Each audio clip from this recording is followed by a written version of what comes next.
Hello dear students, मैं दीपक कुशवाहा अपने YouTube channel अ maths world में आप सभी का स्वागत करता हूं। बच्चों, आज हम आपकी परीक्षा की दृष्टि से लॉन्ग क्वेश्चन के लिए एक और बहुत ही महत्वपूर्ण चैप्टर बीजी समीकरणों का हल की शुरुआत करने जा रहे हैं। यह जो चैप्टर है आपके एग्जाम के व्यू से बहुत ही महत्वपूर्ण है। पिछली बार की हो चुकी कई सारी परीक्षाओं में इस चैप्टर से 5 नंबर का एक क्वेश्चन हमेशा ही देखने को मिला है। इसलिए सभी बच्चे वीडियो के लास्ट तक बने रहेंगे और इस चैप्टर को बिल्कुल मन से समझेंगे। सब बच्चे एक पेन और एक कॉपी लेके बैठे। आइए बच्चों, शुरू करते हैं। बच्चों, चैप्टर का नाम लिख लीजिए। चैप्टर का नाम है बीजीय समीकरणों का हल। इन बीजीय समीकरणों को एल्जेब्रिक इक्वेशंस, बीजीय समीकरणों को इंग्लिश में कहते हैं the solution of algebraic equations. तो इन एल्जेब्रिक इक्वेशंस को सॉल्व करने के लिए हम एक न्यू मेथड पढ़ेंगे, नया तरीका पढ़ेंगे। इसको कहते हैं आंकिक विधियां। हम आंकिक विधियां यानी कि न्यूमेरिकल मेथड्स के माध्यम से बीजीय समीकरणों को हम हल करेंगे, यानी कि एल्जेब्रिक इक्वेशंस को सॉल्व करेंगे। बहुत ही महत्वपूर्ण चैप्टर है और बहुत ही कठिन चैप्टर माना जाता है। ये इंटीग्रेशन से भी कठिन चैप्टर माना जाता है उन बच्चों के लिए जो बच्चे मन लगा के नहीं पढ़ाई करते हैं। अगर आप जरा सा भी अपना ध्यान इधर उधर करेंगे तो ये चैप्टर आपके सर के ऊपर से निकल जाएगा, बाउंस कर जाएगा। तो बिल्कुल हमारे द्वारा बोले गए एक एक शब्द पे आप बहुत अच्छे से कंसंट्रेट करके समझें और कंसंट्रेट बनाए रखें। तो बच्चों, हेडिंग डालिए बीजीय समीकरणों का हल। तो बच्चों, सबसे पहले हम आपको बताते हैं कि बीजीय समीकरण होती क्या है। तो एल्जेब्रिक इक्वेशन, जैसे मान लिया कि एफ एक्स बराबर जीरो कोई एल्जेब्रिक इक्वेशन है। एल्जेब्रिक इक्वेशंस कैसी होती हैं? क्वाड्रेटिक भी हो सकती हैं, द्विघाती हो सकती हैं, त्रिघाती यानी कि क्यूबिक भी हो सकती हैं, चरघातांकी यानी कि चरघाती मतलब बाइक्वाड्रिक भी हो सकती हैं। तो इन सारी इक्वेशंस को सॉल्व करने के लिए हमारे पास बहुत सारे मेथड्स होते हैं। द्विघात समीकरण होती है, हम धराचार्य सूत्र को लगा के भी वैल्यू फाइंड आउट कर लेते हैं, रूट्स फाइंड कर लेते हैं, दो वैल्यू निकाल लेते हैं। लेकिन मतलब अभी तक हमने किन टाइप की इक्वेशंस को सॉल्व करना सीखा है? हमने अभी तक एफ एक्स बराबर जीरो यानी कि हमने मान लो x cube minus 3x minus 5 इस तरीके की इक्वेशंस को सॉल्व करना सीखा है। X square plus 2x plus 3 बराबर जीरो, इस तरीके की इक्वेशंस को सॉल्व करना हमने सीखा है। मतलब काफ़ी सारी इक्वेशंस को, अलजेब्रिक इक्वेशंस को हमने सॉल्व करना अभी तक सीखा हुआ है और अभी तक हम करते चले आ रहे हैं इस प्रकार की इक्वेशंस को सॉल्व। जैसे कि मान लो इस तरीके की भी इक्वेशन को आपने सॉल्व किया हुआ है, एक्स क्यूब माइनस 18 बराबर जीरो। सॉल्व करने का मतलब होता है बच्चों एक्स की वैल्यू फाइंड करना, एक्स के रूट्स फाइंड करना। तो अगर इस तरीके की इक्वेशंस हमको दी रहती थी तो हम आसानी से इनकी वैल्यू फाइंड कर लेते थे अपने पुराने किसी न किसी मेथड्स का यूज करके, शेषफल प्रमेय का यूज करके, उनके गुणनखंड बना के। लेकिन बच्चों, अगर हमें इक्वेशंस कुछ टिपिकल टाइप की दी गई हों, जैसे कि इक्वेशन दी गई है 2x minus log 10x plus 7 बराबर जीरो, इस तरीके की इक्वेशन दी गई, हमसे कहा जाए कि भाई इस इक्वेशंस के x के मान फाइंड करो, कैसे निकालेंगे? थोड़ा सा टिपिकल हो जाता है, कैसे सॉल्व करेंगे? अगर हमें इक्वेशन दी जाए एक्स ई की पावर एक्स माइनस 2 बराबर जीरो, तो इस तरीके की इक्वेशंस को हम कैसे सॉल्व करें? थोड़ा ट्रिपिकल हो जाता है। इक्वेशन मान लो दी गई एक्स माइनस ए की पावर माइनस एक्स बराबर जीरो, इस तरीके की इक्वेशंस को कैसे सॉल्व किया जाए? थोड़ा ट्रिपिकल हो जाता है। तो बच्चों, इस तरीके की इक्वेशंस को सॉल्व करके एक्स की बिल्कुल एक्यूरेट वैल्यू फाइंड करने के लिए हम आंकिक विधियों का प्रयोग करते हैं। इस चैप्टर में हमें यही सीखना है कि हमें इस प्रकार की अगर टेढ़ी मेढ़ी इक्वेशंस दी गई हैं, एल्जेब्रिक इक्वेशंस दी गई हैं, तो इन इक्वेशंस को सॉल्व करके हम एक्स की वैल्यू कैसे फाइंड करेंगे, क्या तरीके होते हैं उन वैल्यू को फाइंड करने के। तो बच्चों, अभी तक हमने आपको जो बताया, अब तक जो बताया उस बात को आप लिख लीजिए, ताकि आप जब भी रिवीजन करने बैठेंगे तो आपको सारा कुछ समझ में आएगा। तो पहले आप नोट कर लीजिए जो भी हमने आपको अभी तक बताया हुआ है। तो बच्चों, आशा करते हैं कि आप इस चैप्टर की रूपरेखा को समझ पाए होंगे कि हमें इस चैप्टर में क्या पढ़ना है। तो अभी तक हमने आपको जो बताया उस बात को आप थोड़ा सा लिख लीजिए। इस तरीके से लिखना स्टार्ट कीजिए कि माना एफ एक्स बराबर जीरो एक समीकरण है। एफ एक्स बराबर जीरो क्या है बच्चों? एक समीकरण है। यदि ये जो समीकरण है, यदि यह समीकरण द्विघाती, द्विघाती को इंग्लिश में क्या बोलते हैं बच्चों? क्वाड्रेटिक। क्वैड्रेटिक त्रिघातीय, त्रिघातीय का मतलब बच्चों क्यूबिक या चरघातीय, चार घातीय,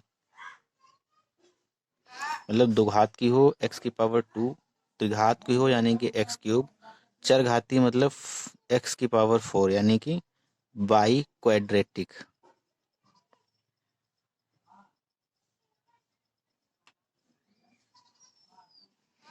हो तब इसे हल करने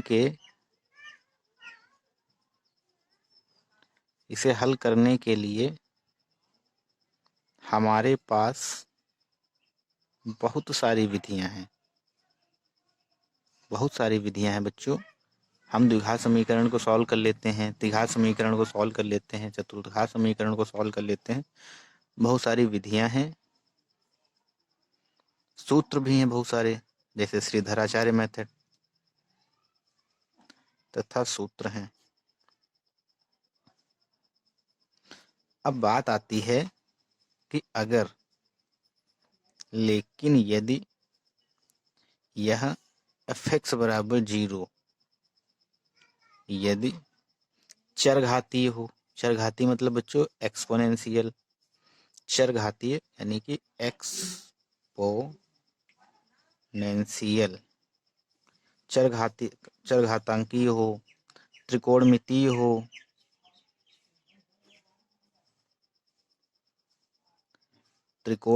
हो, लघुगणकीय हो बच्चों, लघुगणकीय हो, तो इन समीकरणों को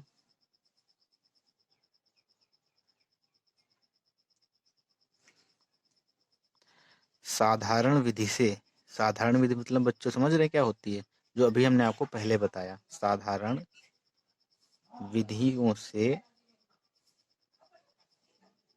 हल नहीं किया जा सकता।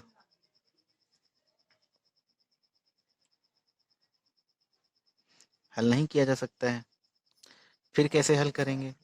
तो लिख लिए बच्चों, ऐसी समीकरणों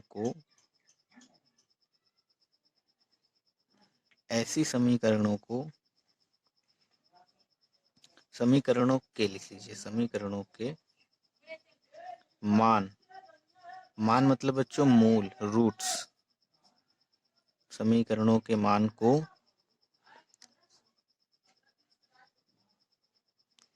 सन्निकट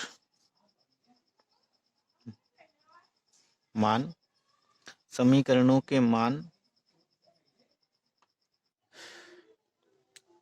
ऐसी समीकरणों के मानों को आंकिक विधियों द्वारा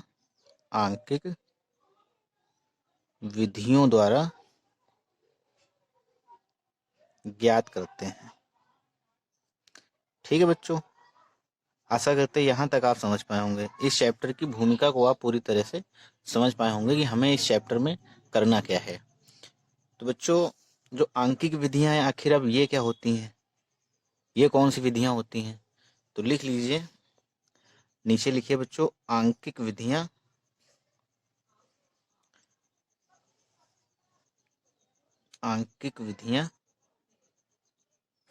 निम्न प्रकार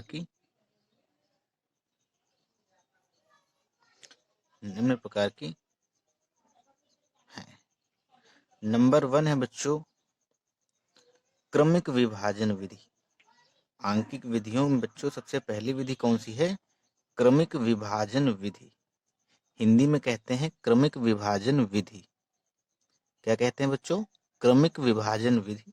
ये पहली विधि है आपकी आंकिक विधियों की, जिसके माध्यम से हम अबीजीय समीकरणों को सॉल्व करते हैं। अबीजीय मतलब इस तरीके की इक्वेशंस को हम सॉल्व करते हैं। इसको इंग्लिश में कहते हैं बच्चों सक्सेसिव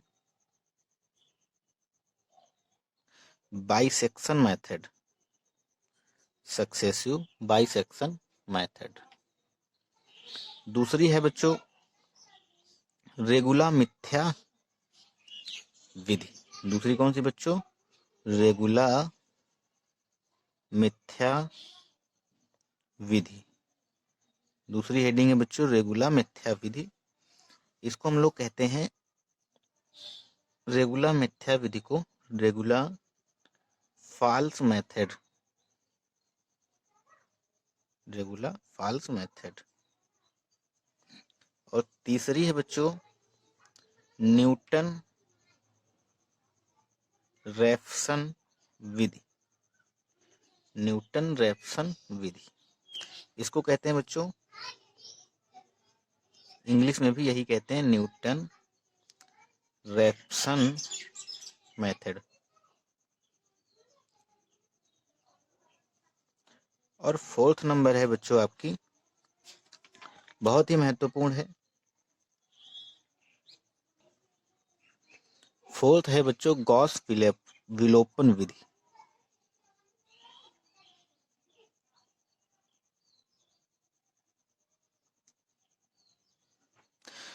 इसको इंग्लिश में हम गॉस एलिमिनेशन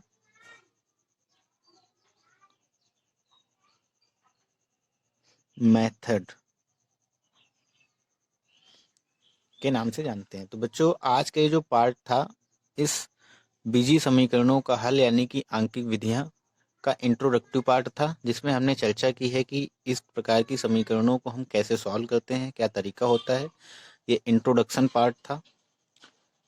कल के पार्ट 2 में हम आपको क्रमबद्ध तरीके से एक एक विधि के बारे में बताएंगे। सभी बच्चे आगे आने वाले वीडियो को मिस नहीं करेंगे। क्रमिक विभाजन विधि के बाद हम रेगुला मिथ्या विधि बताएंगे, इसके बाद न्यूटन रैफसन विधि और फिर गॉस विलोपन विधि। इसमें से सबसे जो मोस्ट इम्पॉर्टेंट है वो न्यूटन रैफसन विधि और गॉस विलोपन विधि। ये वेरी वेरी मोस्ट इम्पॉर्टेंट है। ये निश्चित रहता है कि अगर 5 नंबर में लॉन्ग में प्रश्न बनता है तो इन दोनों हेडिंग से प्रश्न पूछे जाते रहे हैं। तो कोई भी स्टूडेंट आगे आने वाले पार्ट्स को मिस नहीं करेगा। अगर आपने बच्चों अभी तक चैनल को सब्सक्राइब नहीं किया है तो चैनल को सब्सक्राइब कर लें, साथ में बेल आइकन को भी प्रेस कर लें और इस वीडियो को अपने सभी दोस्तों में ज़्यादा से ज़्यादा शेयर करें, क्योंकि बच्चों ये जो चैप्टर है इसको आप पहली बार पढ़ रहे होंगे, क्योंकि ये 12th स्टैंडर्ड का चैप्टर नहीं है, ये आपके अपर स्टैंडर्ड का चैप्टर है, जो कि आपको यहाँ पॉलिटेक्निक सिलेबस में पढ़ाया जा रहा है, इस अप्लाइड मैथ में पढ़ाया जा रहा है। इसलिए सभी बच्चे इस चैप्टर को बिल्कुल भी मिस नहीं करेंगे और हमारे द्वारा दिए गए सभी पार्ट्स को अच्छे से लिख लिख के पढ़ेंगे, लिख लिख के समझेंगे। तो बच्चों आज के इस इंट्रोडक्टिव पार्ट में बस यहीं तक। सभी बच्चों को बहुत बहुत धन्यवाद।